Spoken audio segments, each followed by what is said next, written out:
Ayan, so dito sa part na to, upuan na to. Okay? Itatap natin to sa may metal part ng engine or kahit anong metal part ng chassis na walang pintura. Basta yung may good source. Ayun, so hello mga boss, magandang araw sa inyo, no? And welcome back again na naman sa ating channel at sa panibagong video tutorial na naman. And ilang araw nga pala tayong hindi nakapag-update sa channel natin gawa ng yun. So kung maririnig nyo sa boses ko mga boss, medyo sinipon tayo kaya ilang araw din tayong hindi nakapag tutorial. Bali dun sa may last vlog natin na stop nga pala tayo sa fuel gauge. And yung next tutorial sana natin is yung flasher indicator or yung signal light, which is yung double, left and right, at saka yung single. And maisingit ko lang mga boss. Ayun, so excuse me. Sagutin nga lang pala natin yung tanong ng karamihan, ano. So napapansin ko kasi marami na yung nagtatanong kung saan ba daw itatap yung ground sa mga diagrams natin, mapa actual, diagrams na mini driving light.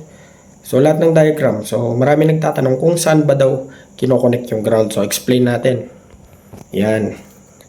So meron tayong whiteboard dito mga boss. Okay. Yun.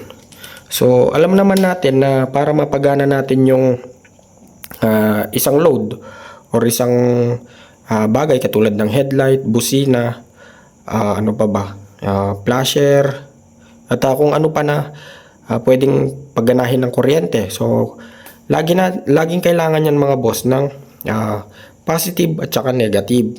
Okay, for example, ito na lang, bombilya. So meron tayong bombilya dito. Yung bombilya natin. Okay. So may filament yan. Kahit na LED, kailangan niya pa rin ng positive at negative. So ito yung bombilya natin ngayon. Tapos usually may black yan dyan. So yan yung magiging positive. So connected siya ngayon dyan. At itong isa naman, so nakakonect na yan sa mismong metal part ng bombilya. Okay.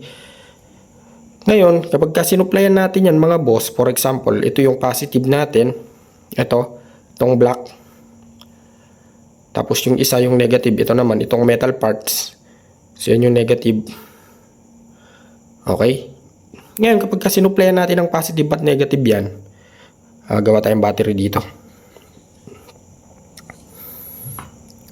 Which is sa battery, alam naman natin na meron ding positive at negative. Yun. Okay, so 12 volts. Ngayon kapag kinonect natin yan dito mga boss, okay na. So meron na tayong positive. And then negative naman. Ayan. Dadaloy na yung kuryente dyan. So iilaw na to. Dadaloy na yung voltage dyan. So iilaw na yung bombilya natin. So palitan natin to. For example, engine lang walang battery. Okay, ayan. So mas padaliin natin, no? So positive at negative na lang. So wala nang battery. Okay? So gawa tayo ng engine dito. For example, meron tayong engine dito.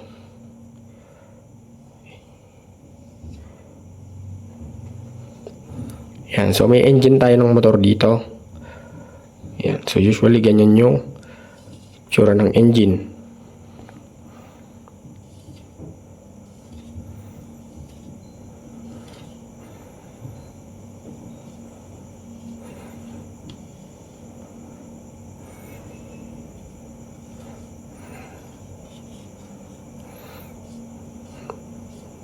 Okay? So alam naman natin mga boss na yung makina kahit na walang battery is aandar yan, di ba? So ibig sabihin nakakapag-supply siya ng positive dahil sa stator natin at saka sa may magneto. So yun yung nagsusupply ng positive at negative. Ngayon para makapag-produce yan ng kuryente, so may wire kasi dito. Lalabas yan dito. Para makapag-produce yan ng kuryente, kasi yun nga nagpo-produce ng kuryente kapag umikot na yung magneto sa may stator natin. Ngayon, para makapag-supply ng kuryente katulad ng ito, bombilya sa headlight. So may wire dyan na lumabas which is yung light coil natin, usually kulay yellow sa mga Honda or sa mga China. Dadaan yan dito sa may regulator rectifier. So kapag ka dumaan yan, pwede nang i-connect yan direkta sa may bombilya. For example, ito, headlight. HL. So, HL na lang, headlight na lang. Siyempre, kailangan niya ng negative, di ba? Or ground. So, itatap natin to ngayon sa may chassis, for example. Ito yung chassis ng motor. Yun. So, yan yung chassis. Ayan. So, dito sa part na to, upuan na to. Okay? Itatap natin to sa may metal part ng engine or kahit anong metal part ng chassis na walang pintura. Basta yung may good source. Kasi kapag may pintura mga boss, hindi siya dadaloy. So, kailangan metal to metal. Yung wire natin, nakatap mismo sa metal. So, again mga boss, inuulit ko, pwede siya dito sa may engine pero parang hindi na siya maganda tignan. Kasi usually, tinatap tong mga wire dito sa may chassis. Yun yung tinatawag na body ground. Kahit saan mga boss, pwede sa may part ng headlight, pwede sa may ilalim ng upuan, wag lang malapit sa fuel lines kasi kapag alam naman natin kapag nag-spark pwedeng pagmula ng sunog kasi nga malapit siya sa fuel lines. Okay? So hanap ka ng good source sa mga tornilyuhan, ayan, pwede nyo itap yan, pero meron tayong specific na pwesto or designated area na kung saan nakatap lahat ng ground natin or negative. Even yung battery, mapapansin nyo dyan. Even yung starter motor, for example, may starter motor dito. So yung malaking wire nun, nakatap din dyan. Kung wala namang wire yon, naka body ground na agad siya. Yung mismong frame, dun siya kumukuha ng negative supply.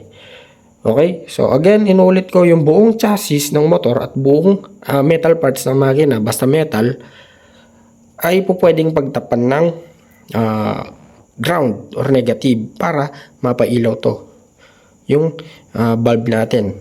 Again mga boss, kahit na walang battery, iilaw basta't may positive tayo at saka may negative.